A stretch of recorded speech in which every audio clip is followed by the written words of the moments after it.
Hello everyone, welcome EduGram Audiobook Maharashtra State Board Series. Today we are going to listen Class 6th Subject History Chapter 8. States after the Maurya Empire. 8.1 The Shunga Dynasty. 8.2 Indo-Greek Kings. 8.3 Kushana Kings. 8.4 The Gupta Dynasty. 8.5 The Vardhan Dynasty. 8.6 Powers in Northeast India. 8.1 The Shunga Dynasty. After Emperor Ashoka, Maurya power started declining. The last Maurya emperor was called Brihadratha. The Maurya general Pushyamitra Shunga revolted against Brihadratha, killed him, and became the king himself. 8.2 Indo-Greek Kings. During this period, there were several small kingdoms ruled by Greek kings to the northwest of the Indian subcontinent. Those kings are known as Indo-Greek kings. In the history of the coins of ancient India, the coins of these kings are very important. They had a tradition of putting the picture of the king on one side, and that of a deity on the other side. This tradition later took root in India. One of the famous Indo-Greek kings was Menander, who discussed Buddhist philosophy with the Buddhist bhikkhu Nagasena. Menander is also referred to as Milinda. The questions that he discussed with bhikkhu Nagasena led to the creation of the book Milind Panha. The Pali word Panha means question. 8.3 Kushana Kings. India was invaded from time to time by several tribes. The Kushanas were one such tribe from Central Asia. They established their rule in the northwestern region and in Kashmir in the 1st century CE. The Kushana kings were the first to start minting of gold coins in India. They started the custom of putting the images of Gautama Buddha and different Indian deities on the coins. The Kushan king Kanishk extended their empire. Emperor Kanishk. Kanishk's empire extended from Kabul in the west to Varanasi in the east. Gold and copper coins minted by him have been found in North India. The Fourth Buddhist Council was held in Kashmir during his reign. He established the city of Kanishkapur in Kashmir. It is believed that the village of Kumpur near Srinagar today could be Kanishkapur. The well-known poet Ashvaghosh lived during the reign of Kanishk. He wrote the texts Buddhacharita and Vajrasuchi. The famous Vaidyacharaka was also in Kanishk's court. Do you know? Kanishk's gold coin, it was minted by Emperor Kanishk. It has the words Shao Nano Shao Kaneshki Kashano on one side. It means King of Kings, Emperor Kanishk Kushana. On the other side, there is an image of Gautama Buddha and the word Bado, meaning Buddha, written in the Greek script. 8.4 The Gupta Dynasty. The end of the 3rd century CE saw the rise of the Gupta dynasty in North India. The Guptas remained in power for nearly 3 centuries. Shrigupta was the founder of the Gupta dynasty. Samudragupta and Chandragupta too were the notable kings of the Gupta dynasty. Samudragupta. The expansion of the Gupta Empire began during the reign of Chandragupta I. His son, Samudragupta, defeated the smaller neighboring kingdoms and extended the empire further. In his time, the Gupta Empire spread from Assam up to the Punjab. He had also conquered the eastern coastal region up to Kangchi in Tamil Nadu. Due to these victories, his power came to be recognized everywhere.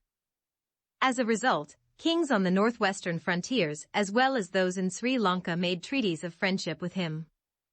A pillar inscription at Prayag describes Samudragupta's conquests and victories. This inscription is known as Prayag Prashasti and also as Allahabad Prashasti. He was an expert veena player. He minted coins which had a variety of images engraved on them. In one of them, he is seen playing the veena. His name Samudragupta is engraved on it. Chandragupta II. After Samudragupta, his son Chandragupta II ascended the throne. He extended the Gupta Empire towards the northwest. He also won Malwa, Gujarat and Saurashtra. He established good relations with the powerful Vakataka rulers in the south by giving his daughter Prabhavati in marriage to Rudrasen II. There is an iron pillar at Marali near Delhi. It has not rusted even in the course of the last 1500 years. It is an excellent specimen of the metallurgical skill of the ancient Indian people. The inscription on the pillar bears the name of a king called Chandra. It is on this basis that the iron pillar is assumed to be of the period of Chandragupta II. Do you know? The Chinese traveler Fa Hien came to India during the reign of Chandragupta II. In his travelogue, he has described the social life during the Gupta period. He says that Indian cities are big and prosperous. There are several guest houses for travelers and also several charitable organizations. The city has hospitals where the poor get medical treatment free of charge. There are great vihars and temples. People are free to choose any occupation. They move about freely. There are no restrictions on their movement. Government officers and soldiers are paid their salaries regularly. People do not drink alcohol or commit violence. The administration of the Gupta rule is conducted in a proper and efficient manner. In this period, the Bauddha bhikkhu, Fa Hien, came to India from China. He has written an account of his travels in India.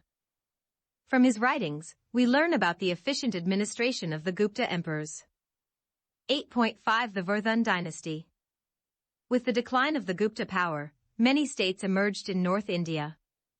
The Vardhan dynasty was one of them. Prabhakar Vardhan was the king of Thanesar, near Delhi.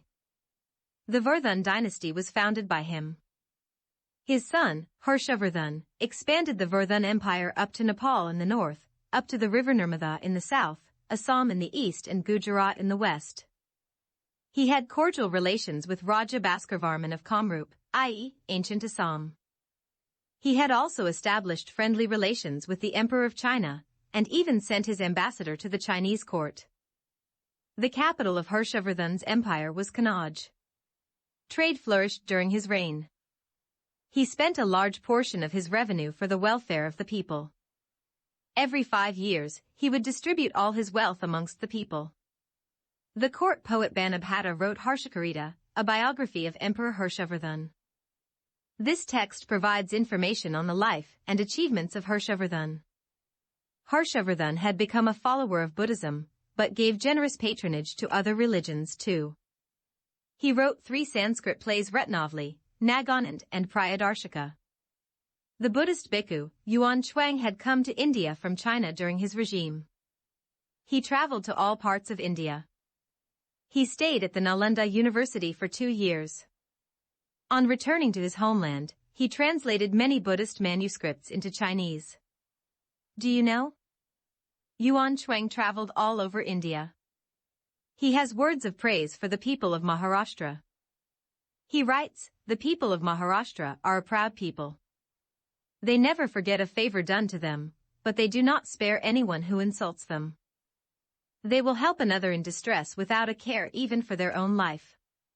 They do not harm anyone who takes refuge with them." 8.6 Powers in Northeast India. A story in Mahabharata tells about the marriage of Arjuna and Ulupi, the princess of Manipur state in East India. The state of Kamrup emerged in the 4th century CE. It was established by Pushyavarman. His name has been mentioned in the pillar inscription of Samudragupta at Allahabad.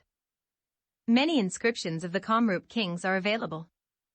The epics Mahabharata and Ramayana use the name Pragjyotish for Kamrup.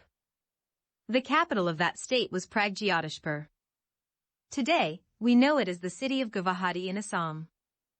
In the book Periplus of the Erythraean Sea, Kamrup is mentioned as Kurhatia, or the region of the Karat people. The Kamrup kingdom extended in the Brahmaputra river basin, Bhutan, some parts of Bengal and Bihar.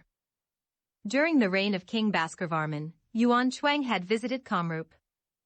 In this chapter, we learnt about the different kingdoms in North India that emerged in the period after the Mauryas. Similarly, we also learnt about the situation in the northeastern part of India during that period. In the next chapter, we will get acquainted with the kingdoms of the south of the same period. Do you know? According to the Indian tradition, Kashmir was known as Kashyapapur in ancient times. Greek historians have mentioned it by the names of Kaspapyros, Kaspatiros, and Kasperia. There is a mention that the Kamboj dynasty ruled there during the period of the Mahabharata. During Emperor Ashoka's period, Kashmir had become a part of the Maurya Empire. In the 7th century CE, Kashmir was ruled by the Karkit dynasty. Calhoun has written about it in his book Rajtarangini. Chapter End. Find the answer book in the description of the video. Take 15-minute break before starting next chapter. EduGram help you to understand chapters in audio-visual ways that is also for free. Get the audiobook, explanation videos, question-answer book, exam preparation materials for free. Like, share and subscribe EduGram. Stay tuned for next chapter.